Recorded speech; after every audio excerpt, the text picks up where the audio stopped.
a woman who's been a heroine to so many of us, who's probably the preeminent leader in the struggle for social justice in California and the nation. Please welcome Dolores Huerta.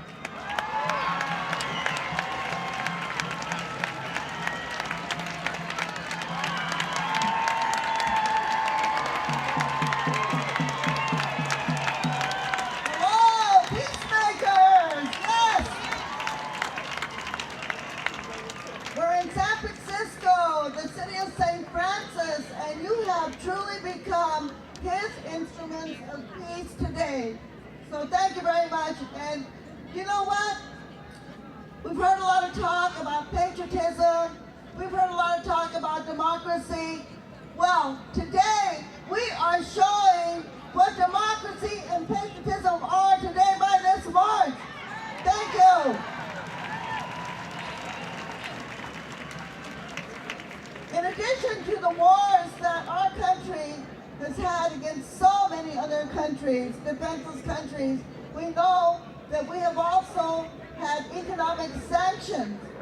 Economic sanctions against Cuba, a small country that manages to feed and clothe and educate their people for free, okay? The sanctions, of course, we know against Iraq, where many, many children have died because of the U.S. economic sanctions. But you know, there's also economic sanctions in the United States. Economic sanctions against our children who have no health care. Economic sanctions against our educational system because teachers are being fired from their jobs right now because we don't have enough money for them. Economic sanctions against people who are homeless in our streets of our United States. Economic sanctions because people cannot find jobs. Those are the economic sanctions that this administration has against its own citizens. Well, we have to remind President Bush that he works for us. We pay him with our taxes.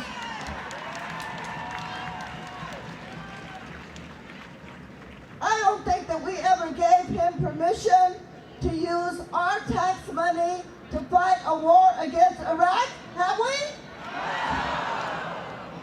So I think it's time that we tell our president that he either does what we want or we're going to fire him.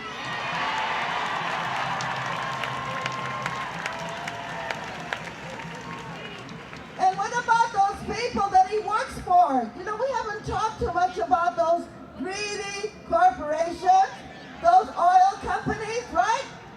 This war is for oil, and who's going to get that oil? The U.S. oil companies are going to get that oil. They want to continue their policies of colonization because somehow they think that the world's resources belong to the corporations of the United States, right? Well, we've got to tell them that they are wrong, that they are totally, totally wrong. And by this march today, we are showing them that we are not in agreement with their colonization policies. But you know what? Barbara Lee stood here and she made a plea. She said she wants to do something in Washington, but she can't do it alone. She cannot do it without us. And I know that sometimes it's easier to march than it is to write that letter to our congressperson. Well, we've got to do both. We've got to take the energy from this march, go back and organize, and write those letters to our congresspeople, write a letter to our president, even if we have to hold our nose while we do it, right? We've got to let him know that his game is over, that we have caught on to his game, and his game is over.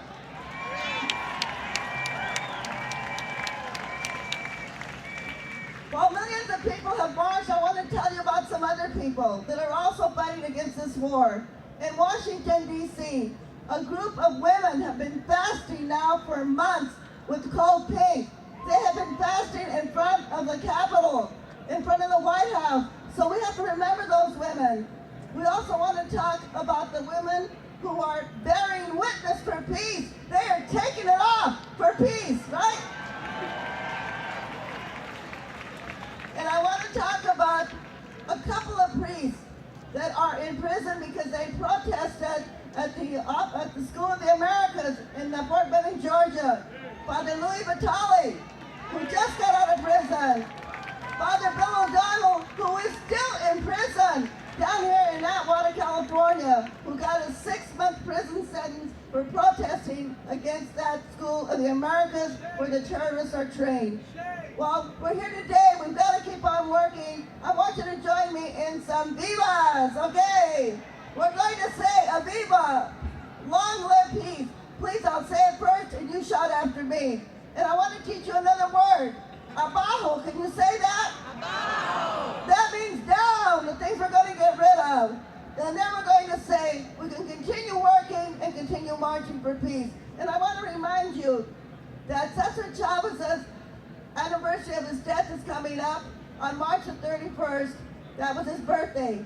And we're going to be doing one more march in San Francisco for Cesar Chavez on March the 30th. Can you join us? Remember, he went without food for 36 days for nonviolence. And this is what this march is about. It's about winning the peace without violence. And that's what Cesar Chavez was about. So please join me in some vivas, and I want you to shout very loud so Bush can hear us. We're going to say for peace, Viva la paz. Viva la paz! Viva la paz! Viva la justicia! Viva la justicia! Viva Cesar Chavez! Viva Cesar Chavez! Now I'm going to say abajo, and I'm coming down with, and you say abajo, okay? Just say